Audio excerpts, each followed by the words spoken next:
Con el choque de las imágenes y la fuerza de las palabras. Importante el segundo día de la Asamblea General de Naciones Unidas, pudimos ver sobre todo dos expresiones muy importantes. La presencia del presidente de Siria desde 1967. No venía un jefe de Estado de Siria. Y después de la revolución árabe de la primavera, todos los cambios que pudieron haber en Siria fueron difíciles, mientras que en Libia con Gaddafi cayó, en Túnez Ben Ali cayó también y por supuesto Mubarak en Egipto, pero en Siria, protegido y ayudado por Irán, mantuvieron al gobierno de Bashar al-Assad, hasta que ahora, producto de un cambio interno, una revolución, hay un nuevo gobierno que despertó muchísimas dudas por su sentido radical del Islam. Sin embargo, parece que se están adaptando al sistema democrático occidental, a los partidos políticos, a la división de poderes y a una constitución que están discutiendo. Fue sorpresivo la presencia del jefe de Estado nuevo de Siria anunciando elecciones y sobre todo la presencia de Zelensky, reivindicado por el presidente Trump, ahora sí con todo el apoyo de Estados Unidos y pidiendo de Rusia contra Ucrania. Pero también América Latina estuvo presente. En el caso del presidente de Chile, Gabriel Boric, señaló las urgencias de América Latina y atacó fuertemente al primer ministro israelí Benjamin Netanyahu por la situación de la geopolítica regional y particularmente por lo que llamaba el genocidio frente al pueblo palestino, aunque en el fondo toda América Latina ha tenido permanentemente relaciones con Israel. Hay críticas que se han venido haciendo, sobre todo con la ocupación a Palestina, y naturalmente piden fue un tono muy duro el de Boric, al fin y al cabo es el representante de la izquierda latinoamericana, y por supuesto tiene la idea, como todos los presidentes, de dos estados independientes y soberanos, el palestino y el israelí.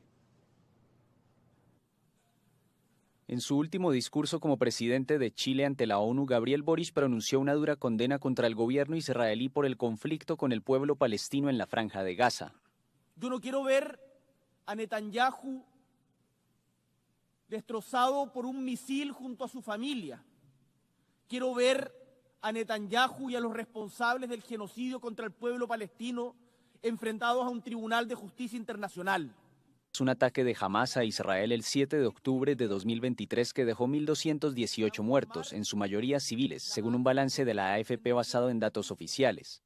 Al menos 65.000 palestinos, en su mayoría civiles, han muerto a causa de las represalias israelíes en la Franja de Gaza, según el Ministerio de Salud del gobierno de Hamás, que tomó el poder de ese territorio en 2007. Hoy, siendo 2025, son miles los seres humanos inocentes que pierden la vida solo por ser palestinos. Tal como hace 80 años, millones la perdían solo por ser judíos. Chile y los territorios palestinos han forjado una estrecha relación desde la migración que comenzó en el siglo XX. La comunidad palestina en el país suramericano es de cerca de 500.000 de personas, la mayor colonia árabe fuera de Oriente Medio. Desde 2011, Chile reconoció a Palestina como Estado y luego apoyó su ingreso en la UNESCO. En noviembre de 2023, Boric retiró al embajador chileno en Tel Aviv. Desde entonces, Chile no cuenta con embajador en Israel, aunque no ha rebajado el nivel de sus relaciones diplomáticas. Presentes y los ministros de Relaciones Exteriores van a intervenir. Ya lo hizo el presidente Lula en primer lugar, pero eso por un privilegio especial que desde 1947 tiene Brasil. Cuando recién creadas las Naciones Unidas en el 1945, se decidió que Brasil encabezara la primera ronda de intervenciones. Posteriormente se ha aceptado que sea la presidenta de la Asamblea General de Naciones Unidas, una mujer, la que interviniera ayer, después el presidente Trump como anfitrión de Estados Unidos y después Brasil. Pero hoy vinieron los nuevos presidentes de América Latina, en el caso ya lo vimos de Chile, pero Gustavo Petro de Colombia también, en este sentido, fue dirigido fundamentalmente contra el presidente Trump por la actitud de la violencia y pide un proceso penal contra su homólogo estadounidense de atacar supuestas lanchas dentro del Caribe de narcotraficantes sin haber una orden ni un debido proceso ni una investigación a fondo, con lo cual señala el presidente Petro puede ser sometido a un tribunal internacional. El presidente Trump. El presidente de Colombia, Gustavo Petro, pidió el martes ante la ONU abrir un proceso penal contra su homólogo estadounidense Donald Trump por dar la orden de atacar a supuestas lanchas narcotraficantes en el Caribe. Debe abrirse proceso penal contra esos funcionarios que son de los Estados Unidos. Así se incluya el funcionario mayor que dio la orden, el presidente Trump, que permitió los disparos de los misiles contra los jóvenes que simplemente querían escapar de la pobreza. El mandatario colombiano insistió en que los muertos no eran los grandes capos de los cárteles, que en realidad viven en Miami y son vecinos del presidente de los Estados Unidos. En la Asamblea General de la ONU, Petro aseguró que sospechaba que algunas de las víctimas eran colombianos y aseguró que Trump tiene supuestamente asesores que están aliados desde hace décadas con los capos del narcotráfico de Colombia. Estados Unidos ha lanzado en las últimas semanas al menos 3 acciones ofensivas contra embarcaciones que supuestamente se dirigían a su país, en hechos que según Trump han dejado como mínimo 14 fallecidos. Trump sacó a Colombia, principal productor, de la lista de países aliados de Estados Unidos en la lucha contra. Si bien no implicó sanciones, el retiro de la certificación golpeó la imagen de Petro, a quien Washington culpa de no hacer esfuerzos suficientes para reducir el número de narcocultivos en el país sudamericano. Petro, que en 2026 dejará el poder, se defiende al afirmar que su administración ha hecho las mayores incautaciones de la historia y critica a Estados Unidos por no reducir la demanda. En la reunión de la Asamblea General de Naciones Unidas son 193 estados, son unos 4.000 delegados de todos los gobiernos del mundo, de todos los signos, y que, como decía el rey de España cuando intervino, si no existieran las Naciones Unidas había que crearlas, porque es un foro para la paz, para la seguridad y sobre todo para el diálogo.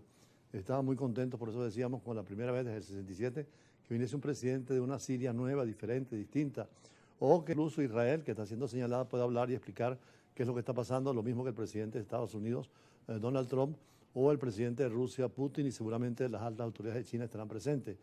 Lo importante es, ayer en los pasillos se reúne la Asamblea General, el Consejo de Seguridad, pero también en los comentarios extrañó mucho el discurso de Trump, porque después de haber despreciado a Zelensky en las primeras reuniones y llamar al presidente Putin a un diálogo de paz y a solucionar el conflicto. Sin embargo, en esta situación, el presidente Trump dijo que Rusia era un tigre de papel, que no temía ninguna amenaza, y le dio el respaldo total al presidente Zelensky, quien, por supuesto, le agradeció en la intervención general. Por eso analizamos un poquito más a fondo el tema de la presencia y el editorial sobre Trump en Naciones Unidas y posteriormente las entrevistas de siempre. Como siempre en las Naciones Unidas, cuando comienza la conferencia general, la primera intervención es del presidente de la Asamblea General, en este caso una mujer de Alemania.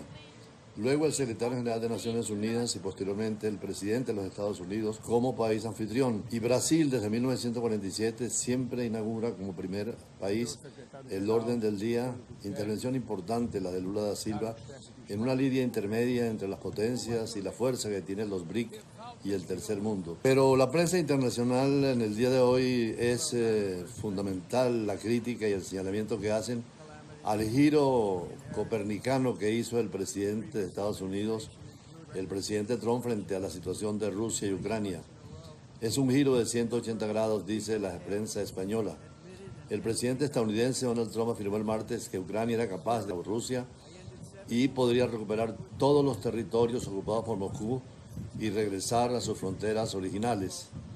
Después dijo el presidente de comprender plenamente la situación militar y económica en Ucrania y Rusia y ver los problemas económicos que está causando a Rusia. Creo que Ucrania, con el apoyo de la Unión Europea, es capaz de contraatacar y recuperar sus territorios. Así lo dijo también, no solamente en la red social, sino en las declaraciones de prensa, después de reunirse con su homólogo ucraniano, Volodymyr Zelensky, al margen de la Asamblea General de la ONU. Insistió en que era necesario a la OTAN incorporarse más y regresar a las fronteras desde que comenzó este conflicto, y además que Europa financiara junto con ellos esta nueva situación. El periódico Sky News se pregunta si este es el mismo Trump que trató tan mal al presidente ucraniano Volodymyr Zelensky de la Casa Blanca en febrero, sacó del anonimato al presidente ruso Vladimir Putin el mes pasado en la cumbre de Anchorage. Durante meses el presidente Trump insistía que quería convencer al presidente ruso de entrar en negociaciones de paz y argumentaba que Ucrania debía ser realista sobre su perspectiva a largo plazo y su desventaja militar, sugiriendo que tendría que ceder el territorio ya perdido para poner. Su cambio de retórica y su evaluación estratégica sugiere que el presidente norteamericano esté aceptando el hecho de que sus gestiones diplomáticas con Putin no han tenido éxito. Por eso Donald Trump no solo elogió a Ucrania y al señor Zelensky, quien con toda la fuerza trata de seguir la guerra, sino que también se burló de Rusia y la refirió como un tigre de papel que lleva 3 años y medio luchando sin rumbo y que si fuera una potencia realmente militar debería haber ganado hace tiempo esta batalla. Afirmó también que la OTAN debería derribar aviones rusos. Estos violaban el espacio aéreo de la OTAN, como ha ocurrido con Polonia y Estonia. Fue una sorpresa en esta Asamblea General de Naciones Unidas con la intervención del presidente Trump, donde estaban presentes jefes de Estado, de Gobierno y ministros de Relaciones Exteriores. Además, los europeos se mostraron sorprendidos porque se desconocía ese cambio en la política norteamericana hacia Ucrania. El Wall Street Journal advierte que hay que tener cuidado porque la postura de Trump ha cambiado con frecuencia durante los 3 años de Ucrania y en ocasiones ha expresado su deseo de castigar a Rusia amenazando con sanciones adicionales antes de dar marcha atrás. Igualmente señala que los mensajes de Trump sobre Ucrania con los últimos días han sido a veces inconscientes y a veces ambiguos, y el New York Times por su parte no se hace muchas ilusiones. En lugar de buscar, dice el periódico, la paz, el presidente Trump parece ahora desentenderse del conflicto en Ucrania y dejar más la responsabilidad a los europeos y a la OTAN. Y aunque Trump ofreció seguir vendiendo armas a Europa, que luego podría suministrarlas a Ucrania, no dijo nada sobre un nuevo apoyo de Estados Unidos. La conclusión es que hay que esperar, más allá de Naciones Unidas, que el presidente vuelva a Washington a poner a Estados Unidos al lado de la OTAN y Ucrania con dinero y equipo. Sin resolver el problema de Rusia y Ucrania y sobre todo el del Medio Oriente entre Palestina e Israel, no tendrá nunca el Premio Nobel de la Paz que tanto ha aspirado.